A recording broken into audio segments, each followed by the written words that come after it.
ইরানের নজিরবিহীন ক্ষেপণাস্ত্র ও ড্রোন হামলার পর বিশ্বের নজর এখন ইসরায়েলের দিকে। জায়নবাদী দেশটি প্রতিশোধ নেওয়ার হুমকি দিলেও কিভাবে হামলার জবাব দেবে তা নিয়ে উঠেছে প্রশ্ন।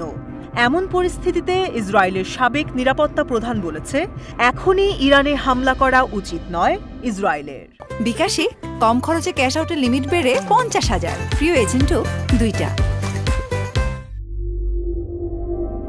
শনিবার রাতের হামলার পর ইরানের প্রতিশোধমূলক আক্রমণ করার আদেশ অস্বীকার করেছে ইসরায়েলের জাতীয় নিরাপত্তা পরিষদের একজন প্রাক্তন উপপ্রধান ইরান এরজিয়ন। টাইমস অব ইসরায়েলের এক প্রতিবেদন বলছে, শনিবারের রাতটি ছিল ইসরায়েল, আমেরিকা ও ইরানের মধ্যে চলমান সংঘর্ষের ঐতিহাসিক দিন। এ বিষয়ে ইরান এরজিয়ন বলেছে, ইসরায়েল সরকারের কাছ থেকে ইরানের ওপর আক্রমণের যে দাবি উঠেছে সেটি ইসরায়েলকে তার মিত্রদের কাছ থেকে কূটনৈতিকভাবে বিচ্ছিন্ন করে দিতে পারে। এরজিয়নের মতে, সাম্প্রতিক জরিপ অনুযায়ী ইসরায়েলের প্রধানমন্ত্রী বেনিয়ামিন নেতানিয়াহুর প্রতি সমর্থন আছে মাত্র 20% ইসরায়েলির। এমন অবস্থায় সে মার্কিন প্রেসিডেন্ট জো বাইডেনের অনুমোদন ছাড়া ইরানে হামলার নির্দেশ দিতে পারে না।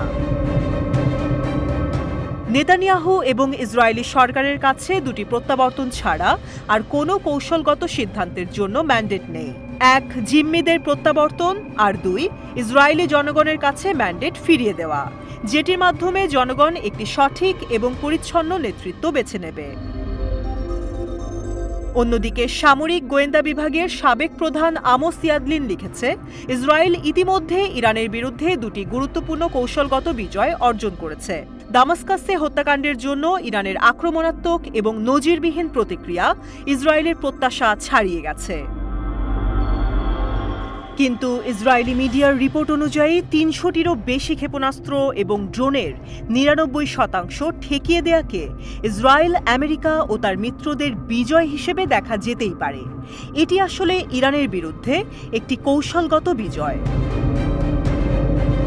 ইয়াদলিনের মতে, একটি উপায় হল ইসরায়েল সমস্ত জিম্মি ফিরিয়ে দেওয়ার বিনিময়ে গাজায় যুদ্ধ বন্ধ করতে রাজি হওয়া, কারণ এই ধরনের একটি চুক্তি ইসরায়েলের জন্য সৌদি আরবের সাথে সম্পর্ক স্বাভাবিক করার এবং এই অঞ্চলে ইরান বিরোধী জোটকে শক্তিশালী করার পথ খুলে দেবে। এদিকে ইরানের ক্ষেপণাস্ত্র এবং ড্রোন হামলা ইসরায়েলের প্রধানমন্ত্রী হিসেবে নেতানিয়াহুর মেয়াদের সর্বশেষ ব্যর্থতা হিসেবে মন্তব্য করেছে হারিৎজের একজন সিনিয়র রাজনৈতিক কলামিস্ট ইয়োসি ভার্ডার।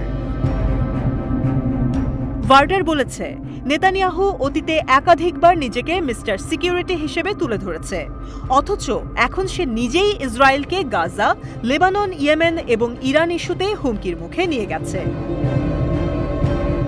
ভার্ডারের মতে, ইরানের শনিবারের হামলার পূর্বাভাস দিতে নেতানিয়াহুর ব্যর্থতা একই রকম দুর্বলতা প্রকাশ করে, যেটি 7 অক্টোবর হামাসের আক্রমণের সময় ঘটেছিল। নেতানিয়াহুর মেয়াদ যত দীর্ঘ হবে, ইসরায়েল তত দুর্বল হবে।